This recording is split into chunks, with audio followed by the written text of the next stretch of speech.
E meu pai tinha pedido, né, para eu trazer a palavra. Aí ele falou assim, Lolo, traz a palavra como se fosse uma saideira. Eu falei assim, pai, eu sou tia dos kids, eu não sou pregadora. Mas acabou que Deus honrou o pedido do meu pai, porque um dia eu estava no meu tempo com Deus, essa palavra veio assim de uma vez. Aí eu fui anotando ela, eu falei, meu Deus, é uma pregação. Então eu vou levar, né, para essa família que eu amo tanto, que é a Igreja Koinonia. Então, eu quero convidar vocês para abrir a Bíblia em 2 Reis 4. Amém. Vamos ouvir essa história. Certa mulher, viúva de um dos discípulos dos profetas, clamou a Eliseu dizendo, o meu marido, seu servo, está morto. E o Senhor sabe que esse seu servo temia o Senhor Deus. Mas veio o credor para levar os meus 2 filhos como escravos. Eliseu perguntou à mulher, o que posso fazer por você? Diga-me, o que é que você tem em casa? Ela respondeu, essa sua serva não tem nada em casa, a não ser o seu jarro de azeite.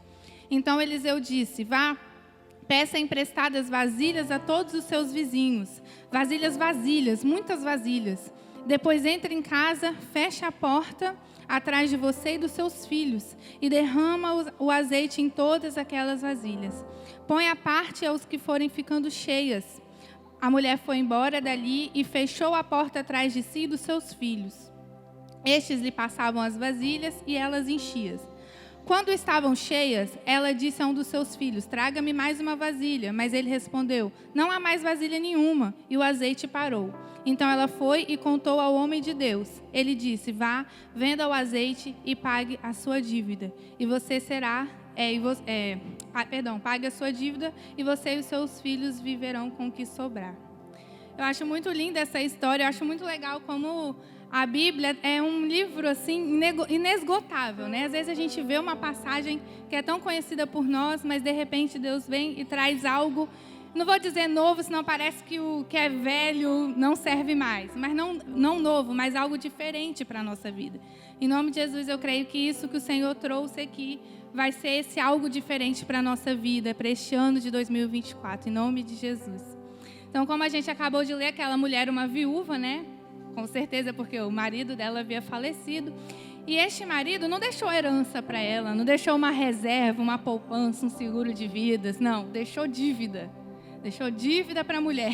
E ela, além dessas dívidas, tinha 2 filhos. A Bíblia não fala qual era a idade deles, mas talvez sejam muito jovens, porque eles nem conseguiriam, né, até então trabalhar para ajudar a pagar essas dívidas. Enfim, eu imagino que essa mulher devia estar desesperada, porque os seus filhos seriam levados como escravos para pagar a dívida que o marido dela deixou. Olha que situação aquela mulher se encontrava naquele momento.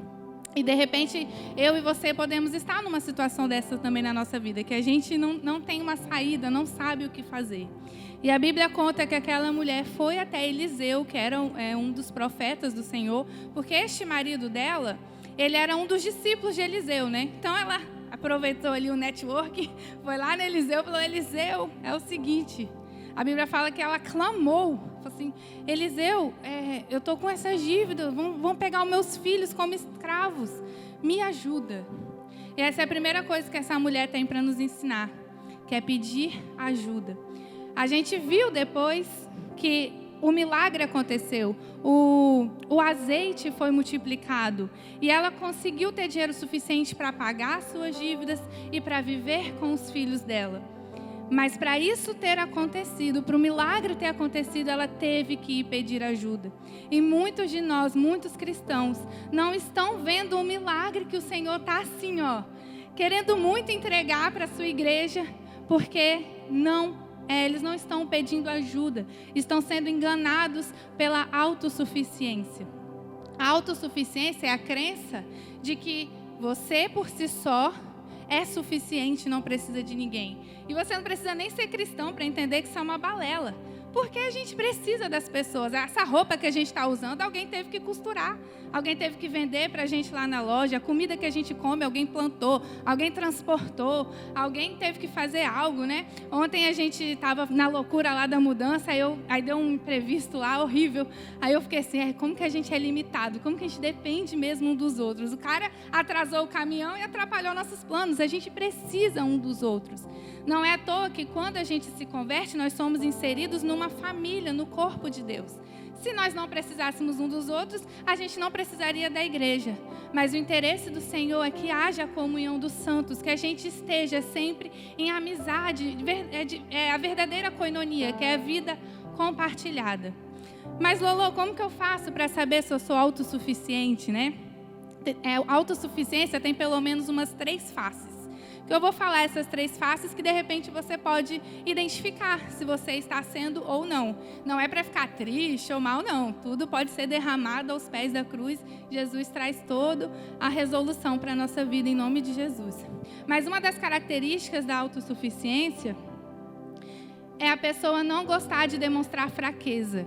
Não estou dizendo que é para onde a gente chegar, a gente fala assim, nossa, estou passando por uma situação. Não, não é necessariamente isso. Mas a gente tem, às vezes, aquela pessoa que está na nossa vida, que nos ama, aqueles irmãos que estão na célula com a gente, nosso líder, nosso pastor, nossos pais naturais, nossos amigos. Às vezes a gente tem essas pessoas na nossa vida, mas ainda assim a gente não consegue demonstrar as nossas fraquezas para ela. Quando a gente fica o tempo todo vivendo como quem pisa em ovos para não mostrar que não é forte ou que não é bom o suficiente, talvez o veneninho ali da autossuficiência te pegou. E a segunda face da autossuficiência é ter medo de incomodar. É aquela pessoa que o tempo todo, eu não vou falar porque eu não quero incomodar.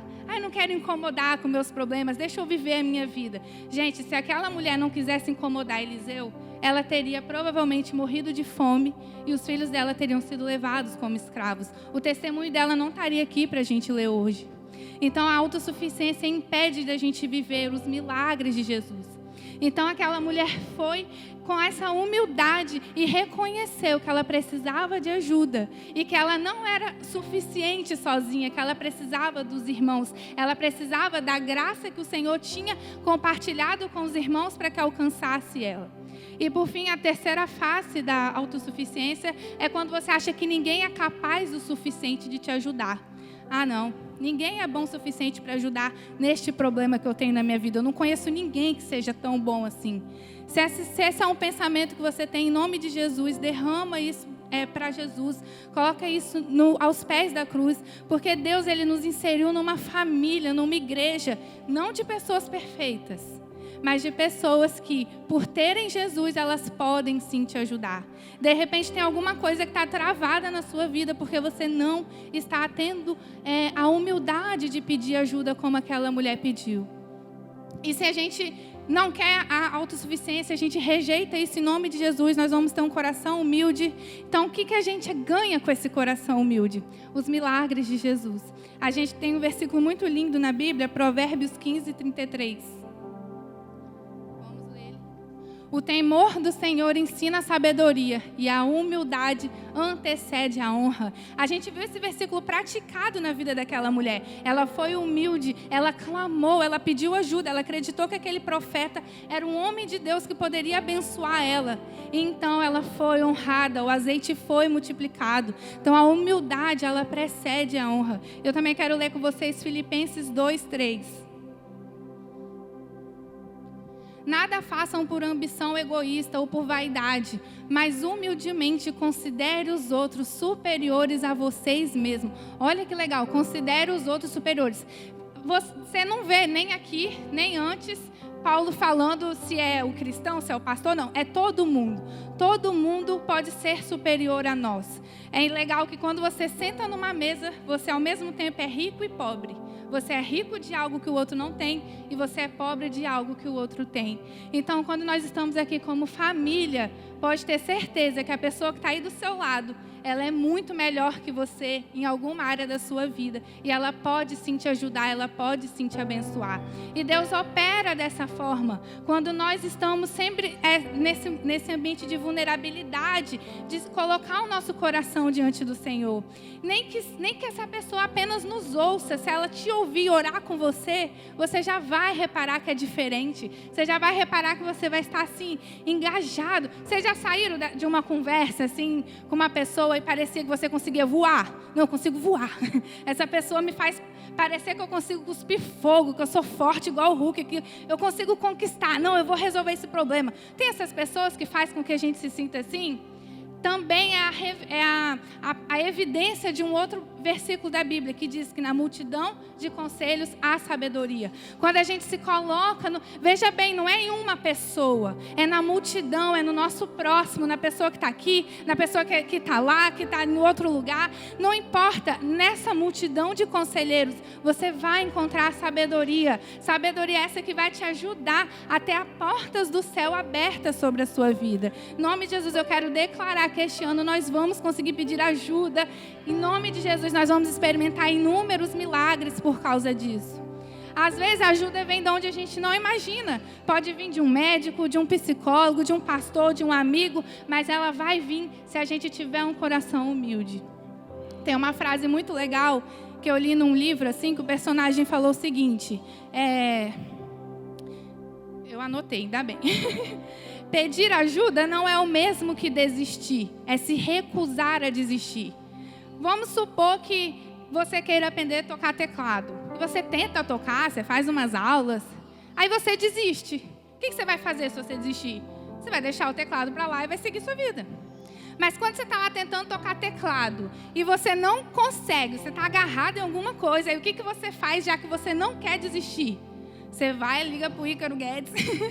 Fala, Ícaro, como que é esse negócio de subtonar mesmo? Existe? Semitonar? Ícaro, como é que é? Aí o Ícaro vai lá e vai te ajudar. Então, quando você pede ajuda, não quer dizer que você está sendo fraco. Só quer dizer que você está se recusando a desistir. Não, eu não vou desistir do meu casamento. Eu não vou desistir dos meus filhos. Eu não vou desistir da minha célula, do meu trabalho. Eu não vou desistir da minha família. Por eu não desistir, eu vou pedir ajuda. Glória a Deus. Amém. Eu desejo de verdade que você consiga olhar para a sua vida e reconhecer as áreas que você precisa de ajuda. E que você consiga, com humildade, chegar nos irmãos incríveis que Deus nos deu e clamar por essa ajuda como aquela viúva clamou. E experimentar o milagre do Senhor. Amém. Aí, seguindo a história, ela vai lá, clama pedindo essa ajuda. E o que Eliseu responde? Ele responde, perguntando: o que você tem na sua casa? O que você tem na sua casa? Isso é muito interessante, que Eliseu não falou para ela ir lá em tal lugar. Não deu um plano mirabolante para ela executar. Às vezes a gente acha que para uma coisa mudar na nossa vida tem que acontecer uma coisa muito mirabolante, né? Não, é o que tem na sua casa. O que tem na sua casa? Foi essa a pergunta que Eliseu fez para ela. E essa é a pergunta que Deus faz para nós nessa noite. Como assim, Lolo, o que tem na minha casa? O que tem na sua casa são as coisas que estão ao seu alcance. A sua casa, no caso aqui, é o seu casamento, a sua célula, os seus amigos, seus filhos, sua família, seu trabalho, seus estudos. Essas coisas é o que você tem na sua casa, que é o que está ao seu alcance. Então, o que tem na sua casa? Sirva isso. Então a gente vai ver mais ainda dos milagres do Senhor. Sabe por quê? Porque nós estaríamos na direção dos projetos dele. O Senhor deu planos e projetos lindos para cada um de nós. E às vezes a gente acha que planos lindos são aquelas pessoas que vão para a África, são aquelas pessoas que vão lá para Moçambique. Bacana, lindos projetos também. Mas e a gente, que é gente como a gente, que acorda todo dia com o despertador, que tem que fazer café para as crianças, que tem que ir correndo para o trabalho, tem que aguentar cliente enchendo as ideias. E a gente, a nossa vida não tem importância? Tem sim muita importância. Porque essas coisas que às vezes parecem ser tão monótonas, tão sem graça, são as coisas que o Senhor deu para a gente, como se fosse a nossa casa, para a gente ordenar, para a gente cuidar. A gente não vai dar conta de tudo. Não vamos dar conta de tudo, mas nós vamos dar conta de tudo que o Senhor nos deu. A gente guarde isso é poderoso. Quando eu entendi isso, minha percepção mudou. Eu não vou dar conta de tudo, mas tudo que o Senhor me deu para dar conta, eu vou dar. Vocês já viram aquele casal? Talvez algum de vocês seja assim, que a mulher engravidou e não estava muito nos planos, mas passa uns anos, o bebê nasce, passa uns meses, o bebê nasce, passa uns anos, esse bebê cresce, e aquele casal fica assim, graças a Deus que esse bebê veio, não estava no meu plano, eu achei que não ia dar conta, eu fiz as contas, não tinha dinheiro, mas o bebê veio e ele mudou as nossas vidas, graças a Deus porque ele está aqui. É a mesma coisa, às vezes a gente acha que não vai dar conta, mas se foi Deus que nos deu, a gente vai dar sim. Então, Lohane, por que eu não estou dando conta? Se foi Deus que me deu, por que eu não estou dando conta? Às vezes é uma questão natural. Às vezes você está vivendo privação de sono, às vezes você está passando por alguma estação na sua vida que está sendo um pouco difícil. Vale a pena investigar isso e procurar a ajuda necessária. Lembra do primeiro ponto, procurar a ajuda necessária. Mas às vezes o que está faltando é você discernir se aquilo que você está tentando dar conta foi algo que Deus te deu. Quer ver um exemplo disso? O rei Davi. Quem conhece Davi, que matou Golias? Todo mundo, né? Amém. Davi, quando ele se tornou rei, ele era um guerreiro. Ele ia em várias guerras, várias batalhas, ele vencia, ele pegava os despojos, ele tinha muito ouro, muitas pedras preciosas. Então ele decidiu que faria um templo para o Senhor. E tem esse versículo bem bonito, né, que ele fala, como que eu vou morar aqui num palácio e a arca do Senhor está em qualquer lugar? Não, vamos construir um templo para o Senhor, para guardar a arca da aliança. Então Davi vai e pega Ele junta esses despojos e tem esse coração de construir o templo para o Senhor. Vocês concordam que isso é um bom desejo? Construir um templo para o Senhor? Só que Deus vira para Davi e fala o seguinte, Davi, não é você que vai construir o templo, é o seu filho Salomão. Olha que incrível. Davi, ele teve esse desejo muito nobre, muito bonito, muito bom. Mas não era ele quem tinha que construir, era Salomão. Às vezes a gente está tentando dar conta de coisas que não somos nós que temos que dar conta. Nós estamos gastando nossa força, nossa energia para construir um templo que não é nosso. É um templo que Deus deu para outra pessoa. Então a gente precisa ter esse discernimento. Deus, o que tem na minha vida que foi o Senhor que me deu?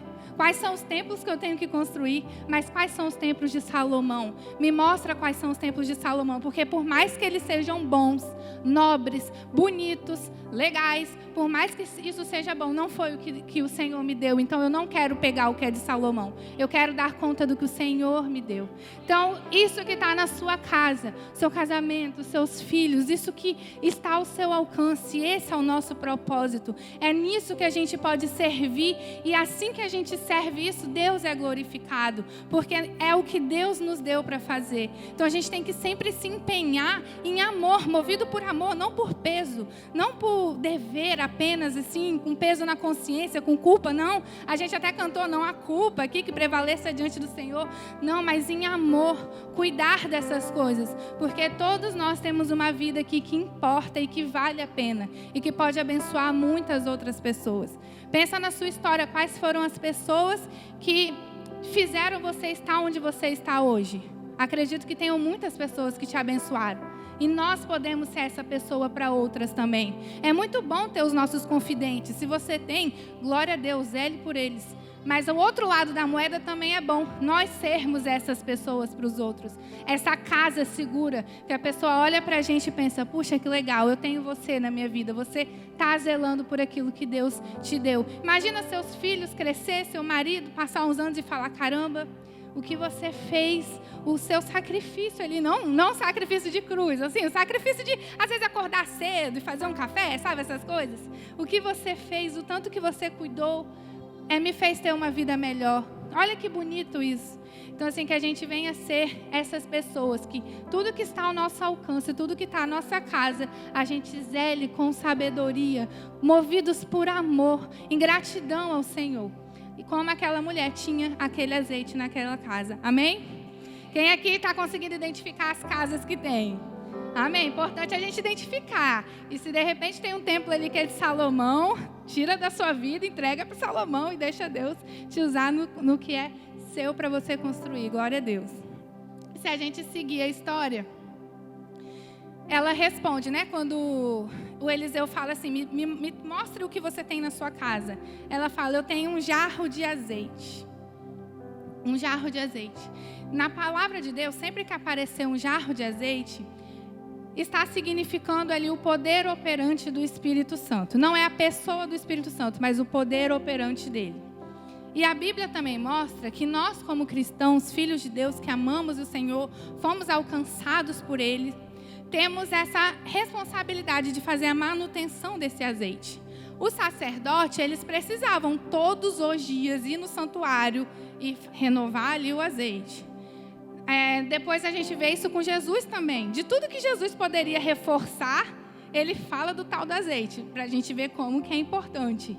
Naquela parábola das 10 virgens, que a gente até já estudou aqui, né, pai? Várias vezes a gente já estudou. Tinham 10 virgens, 5 prudentes, 5 imprudentes. As 5 imprudentes eram aquelas que não tinham mais azeite. Elas não fizeram a manutenção do azeite. E posteriormente também, a gente vê um versículo muito bacana, lá em 1 Tessalonicenses 5,19. Que fala, não apaguem o espírito. Se tem um versículo falando isso, não apaguem o espírito, significa que nós podemos apagar, senão não estaria na Bíblia. Então, se Deus está falando assim, né, através de Paulo, está falando assim, não apaguem o espírito, então nada mudou. No tabernáculo tinham que fazer a manutenção do azeite. Jesus ensina sobre o azeite. Chega lá nas cartas de Paulo, tal do azeite pegando a gente. Porque é nós que temos que cuidar desse poder operante do Espírito que está em nós. Veja bem, esse poder, essa manutenção não vem de um lugar de dor, ruim, de culpa. Não, é um lugar de amor. Como a gente pode entender isso? É só ver mesmo o sacrifício de Jesus. Quem concorda que Jesus sofreu muito para morrer na cruz? Se vocês viram alguma coisa... quase que eu dou spoiler. Tem uma coisa aí, que a maioria das pessoas da Koinonia já viu, que faz a gente perceber que realmente Jesus sofreu muito. Foi muito custoso para ele. Mas Jesus não se sentiu mal, ele não se sentiu com peso. Por quê? Porque ele era movido pelo amor por nós. Então, por ele ser movido por esse amor, ele pôde fazer esse ato tão grande de sacrifício. Então, quando eu falo com você aqui, não apague o espírito, vamos fazer a manutenção do azeite. Se isso já te dá um incômodo, meu Deus, tem que separar um tempo para o meu devocional. Ai, que preguiça. Ai, eu estou ocupado demais. Se você já tem esses pensamentos, de repente você não está sendo ainda movido pelo amor. Mas não tem problema. É só a gente pedir, Jesus, eu quero te amar mais. Eu quero que essa manutenção do azeite não seja um sacrifício, mas seja movido pelo amor que eu tenho pelo Senhor. E Jesus, ele dá esse amor. Eu sou uma prova disso. Eu cresci na igreja, então eu cresci ouvindo o que é que tem que orar e ler a Bíblia. Muitas vezes isso foi, ai meu Deus, que chatice, eu não quero. Mas aí eu comecei a pedir ao Senhor, Deus, eu quero estar aqui em amor de verdade. Eu quero desejar estar aqui. E cada dia mais o Senhor tem colocado isso no meu coração e é tão diferente. Em nome de Jesus, vai alcançar todos vocês também, porque é a nossa responsabilidade não apagar o Espírito. Veja bem, o Espírito está querendo muito agir, operar um milagre, fazer as coisas, mas se a gente não se posiciona no nosso lugar secreto, ou como filhos e filhas do Senhor, onde quer que a gente esteja, a gente não vai ver essa operação. Aconteceu uma vez que a gente estava lá na loja, eu e o Henrique, né? Para quem não sabe, eu e o Henrique temos uma loja, e a gente estava lá com uma cliente. Aí essa cliente acabou abrindo algumas coisas pra gente, assim, da vida dela e tal, praticou ali o pedir ajuda, né? A gente conversou com essa cliente. Aí, na hora de ir embora, o Henrique ficou sentado na cadeira, eu saí com ela, né? Fui até a porta para me despedir. Nisso que eu me despedi dela, ela falou, olha, lembra sempre de orar por mim. Aí eu, amém, vou orar. Né? Todo crente fala assim, amém, vou orar. Aí ela saiu, fechei a porta. Quando eu viro, quem conhece o Henrique sabe que ele estava só o ódio. Ele estava muito nervoso. Ele, Lohane, por que você não orou agora? Ela falou, ora por mim, por que você não orou agora? Eu esqueci, você que lembrou e não falou nada. Quem está mais errado, eu não sei. Eu sei que nós dois erramos, porque naquele momento a gente apagou o Espírito Santo. Se a gente tivesse orado por ela, se tivesse acontecido alguma coisa. Nossa, na hora eu me arrependi tanto, a gente até orou, né, amor? Falei assim, ô Espírito Santo, nos perdoa. Porque neste momento a gente apagou o seu poder. E é a nossa responsabilidade que haja essa manutenção. Claro, gente, isso não é uma coisa que vai nos perseguir para o resto da vida. É de momento em momento. Nessa hora a gente errou, mas na outra a gente acerta. E a gente vai procurando sempre caminhar em vitória. Então, nós temos essa responsabilidade de fazer a manutenção desse azeite. De estar na presença do Senhor, sempre movidos pelo amor. Não por um senso de obrigação, de peso, de, se eu não for, Deus não vai me amar. Não é isso. Mas é por Deus me amar, eu amo de volta, eu quero estar com Ele. É essa motivação que a gente precisa ter. E fazer essa manutenção do azeite. E deixar que o poder operante dele esteja na nossa vida sempre. É que nem como se a gente estivesse enchendo um jarro. Você vai colocando uma gotinha, parece que nada está acontecendo. Mas de repente, transborda. É assim muitas vezes o nosso relacionamento com Jesus. A gente vai lá no devocional, parece que nada aconteceu, mas uma gotinha foi pingada naquele jarro. O seu espírito foi alimentado, você esteve mais alinhado aos propósitos do Senhor. Aí no outro dia você volta, mais uma gotinha. No outro dia, mais uma gotinha. E no tempo certo, esse jarro vai transbordar e você vai ver os rios do Senhor vindo sobre você. E vai ter valido a pena todas aquelas gotinhas antes. Em nome de Jesus, que nós venhamos ter esse amor por essa responsabilidade de fazer a manutenção do azeite e estar mesmo com o poder de Jesus operando nas nossas vidas onde quer que a gente esteja. Glória a Deus. Amém? E por fim, aquela mulher, ela pegou aquele azeite, mas antes de pegar o azeite, ela foi na vizinhança e pegou as vasilhas com as mulheradas todas. Mais uma vez, olha o pedir ajuda aí. Ela foi lá, gente, me dá umas vasilhas vazias, estou precisando fazer umas coisas. Ela foi, juntou aquele monte de vasilha, levou para aquela casa. E o Eliseu até falou, olha, você vai para o seu quarto e fecha a porta. E ela foi, pegou as vasilhas, pegou o azeite, encheu uma vasilha, tirou a vasilha. Pegou outra vasilha, encheu. Provavelmente já poderia ter acabado ali, né, o azeite. Mas não, houve multiplicação. Porque ela tirava a vasilha, pegava outro jarro, enchia de novo. Tirava a vasilha, pegava, enchia. E foi enchendo e houve ali a multiplicação do azeite. O suficiente para ela pagar as dívidas dela e depois se manter com isso. Aí eu quero que vocês imaginem essa cena. Aquela mulher no quarto, cheia de vasilha com azeite no chão. Muito azeite no chão. Imagina, né? Era para pagar a dívida, os filhos iam ser escravos, então devia ser uma dívida alta. E Eliseu falou, você vai viver com o que sobrar. E a gente sabe que Deus é um Deus generoso e abundante. Se Deus ia abençoar com azeite, foi muito azeite. Eu imagino que tinha como andar naquele quarto de tanta vasilha de azeite. Aí ela pega uma daquelas vasilhas, vai lá na vizinha dela, bate na porta, fala, olha, eu estou aqui para te devolver a sua vasilha que você me emprestou. Mas além disso, aí vem aquele papo de vendedor, né? Dentro dessa vasilha tem um azeite. Não é um azeite qualquer, é um azeite espiritual, um azeite de Deus. Você quer comprar? Eu fico imaginando aquelas pessoas se perguntando, e talvez até perguntando para ela, mas de onde que você arrumou esse azeite? Você tem dívida, seu marido acabou de morrer, com que dinheiro você tem esse azeite para vender para a gente? Você não é rica, você veio do mesmo lugar que eu. Imagina a confusão na cabeça daquelas pessoas quando se espalhou na cidade, ali na região, que ela tinha muito azeite para vender. E a resposta dela foi, Deus fez o milagre da multiplicação do azeite. Esse azeite foi Deus que me deu. Foi Deus que multiplicou. E ela se tornou um testemunho. Se ela não tivesse se tornado um testemunho, talvez a história dela nem estaria aqui. Se a história dela está aqui é porque isso chegou nas pessoas, as pessoas souberam que Deus, naquele quartinho, fez a multiplicação do azeite. E por conta disso, ela pôde ser livre das dívidas e da possibilidade ali dos filhos dela serem escravizados. Olha que lindo, ela se tornou um testemunho do Senhor. Eu imagino a crença daquele povo sendo fortalecida novamente. Poxa, Deus multiplicou. Deus, ele abriu o mar, né, para os antepassados e agora multiplicou o azeite. Queridos, se tem um princípio muito bom que a gente pode aprender, é que as bênçãos do Senhor para a nossa vida vai respingar nas outras pessoas. Tudo aquilo que a gente conquista, a gente conquistou. Mas aquilo que Deus nos ajudou, aquilo que Deus nos abençoou, vai respingar no reino. Porque Deus, ele nos ama pessoalmente. Ele faz coisas pessoalmente. Mas ele está vendo um todo. Ele está vendo a igreja toda de Cristo. Alguém que já jogou o War, aquele joguinho de batalha? Quem já jogou vai entender, né? Ó, gente, já deu muita briga esse jogo, misericórdia. Mas para quem não sabe, é tranquilo entender. É um jogo de tabuleiro. Cada participante recebe um objetivo. E tem que conquistar ali. É um tabuleiro do mapa mundi, né? Aí você ganha o seu objetivo, o seu soldadinho. E você tem que fazer as estratégias para conquistar o seu objetivo ali, né? Então você tem o seu soldadinho. Você não quer que seu soldadinho morra. Porque se ele morrer, significa que você perdeu. Então você cuida do seu soldadinho.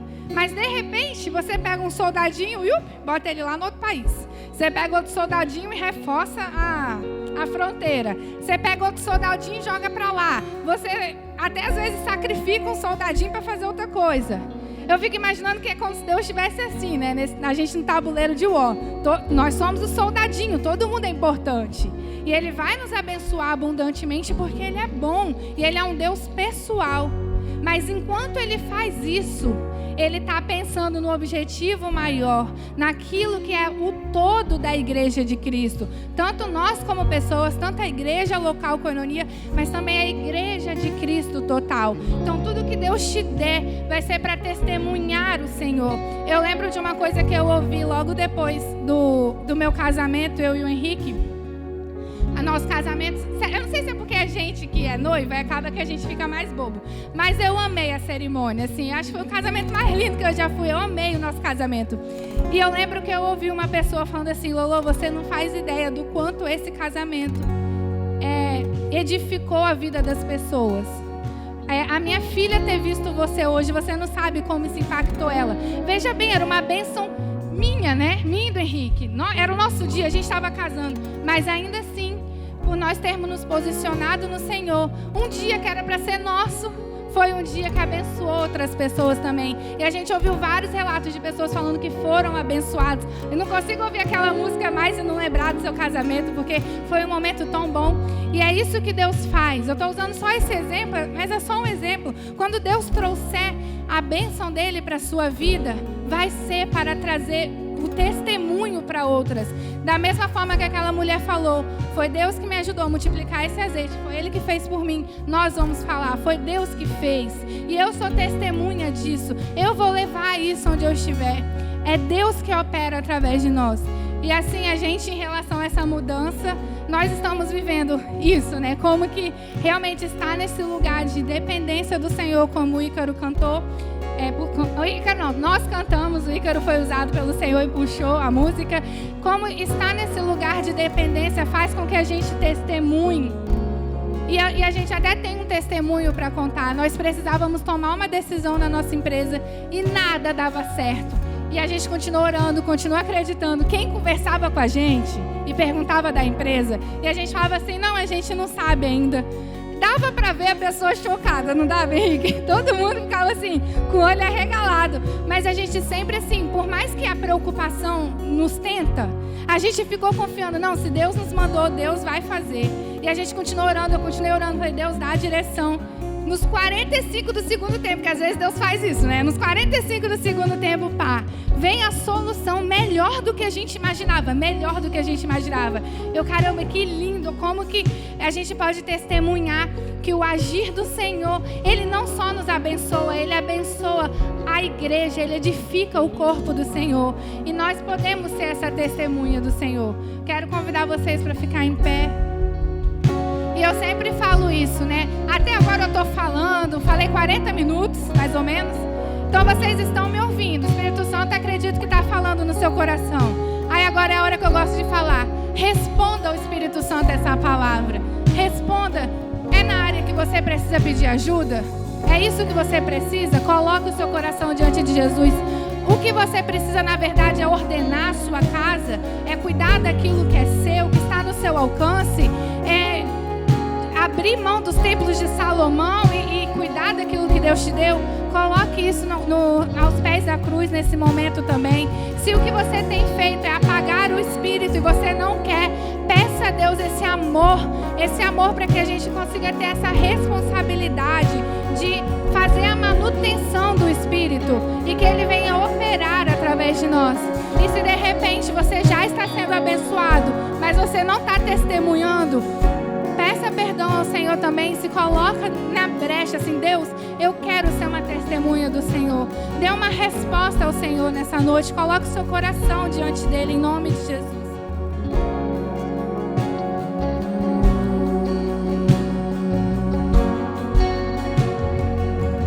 Antes de eu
Aleluia.